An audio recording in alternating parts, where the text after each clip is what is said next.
My name is Elizabeth Murphy. My husband Chuck and I have been members of Trinity Church for 42 years. Choosing Trinity was one of the best decisions of our lives. I was baptized and raised in the First EUB Church here in New Albany, which merged with the Methodist Church in 1968. Chuck was a Methodist minister's son, so we had very similar religious upbringings. We chose Trinity Church in 1981 when Chuck got out of law school. It was an easy choice because Reverend Chuck Myers was serving here, and he had been Chuck's district superintendent in Bloomington. Chuck served as a student minister his 4 years at IU, and Chuck Myers and his wife Beth had been so kind to us and had taken us under their wings, so there was no question that when we moved back to New Albany and found that they were serving Trinity, that this would be our church. I'll never forget our first Sunday here. We were so warmly welcomed. And then I saw several familiar faces, such as Jack and Jean Seville, John Richardson. These were people who were very important to me as a teenager, so it sealed the deal for me that Trinity was going to be my church. And then not too soon after that, a couple of Sundays later, I believe, Mary McDaniel insisted that Chuck and I go home with her and her husband Mac for a Sunday dinner. A few weeks later, Steve and Joy Lohmeyer had us over to their house. So we felt very warmly welcomed into the church from the very beginning. Trinity has been with us through all the seasons of our lives. We began here as a young couple, raised our 2 daughters here, and now we're grandparents. Through every season of our life, this church has walked beside us, and in many instances, it has carried us. There have been so many good times here. When I was expecting our first child, Amy, Vicki Neely called me and asked if I'd like to go with her to Baptist Floyd for the birthing classes. Such started a lifelong friendship. She and Greg were expecting their first child, Matt, at the same time. Our minister's wife, Beth Myers, started these classes, the pregnant and postpartum parties that she had at the parsonage. And so all of us young mothers got to know each other, and we raised our children here and made lifelong friendships. My 2 daughters still talk fondly of this church and how much they love the people here. They had such wonderful Sunday school teachers such as Margaret Murphy, no relation, but she was very dear to us and very dear to our 2 daughters.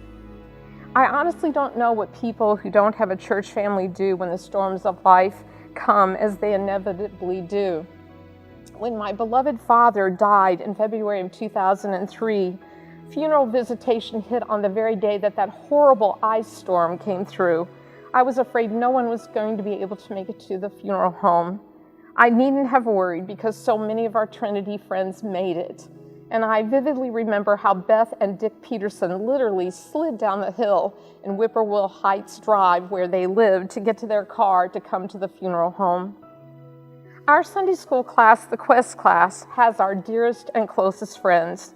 Every week we have wonderful, thought-provoking lessons. We learn more about the Bible and share stories about our faith.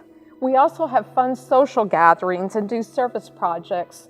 Church members like Seal Spurzell, who is the executive director of the Senior Volunteer Program, inspire me to be a better person and to serve others. I also love attending the United Methodist Women's Luncheons that Sue Lane and Rhea Higdon do such a wonderful job of organizing.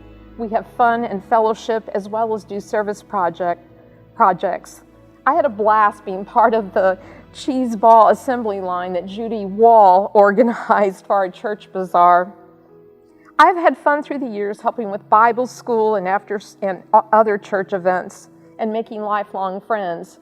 My first year here, I worked Bible school, and I made lifelong friends Sheila Young and Sharon Herndon. I'll never forget Sharon and I working in the kitchen at Bible school and slitting the hot dogs down the center to make it safe for the kids to eat. That was a nice friendship because just a few years later, our baby daughter Anne had to be in the ICU at Norton's, and it was so comforting to see Sharon, who was a nurse, waving at us from behind the glass. Chuck and I love the music here. My neighbor would always tell me, "Liz, I think your church has the best music in town." Whether it's first service with our choir and organist and sometimes the orchestra, or if it's second service with a praise band, our church has talented, amazing musicians. Chuck and I have attended both services and enjoyed them both. Chuck and I have weathered many storms in our lives. First, it was me with my diagnosis of MS in 1990, the same year I was laid off from my teaching job.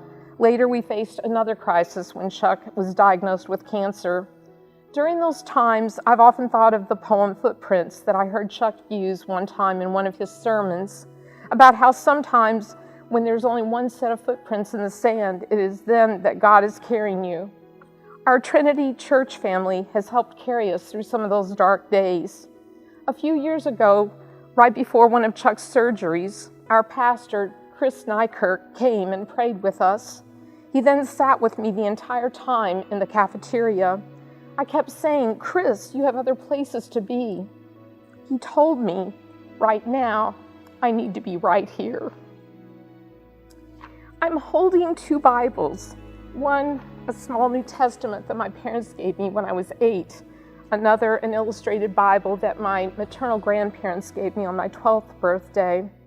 I held on to these during Chuck's radiation treatments last summer, and I often thought of the old hymn that I heard as a child, "Faith of Our Fathers."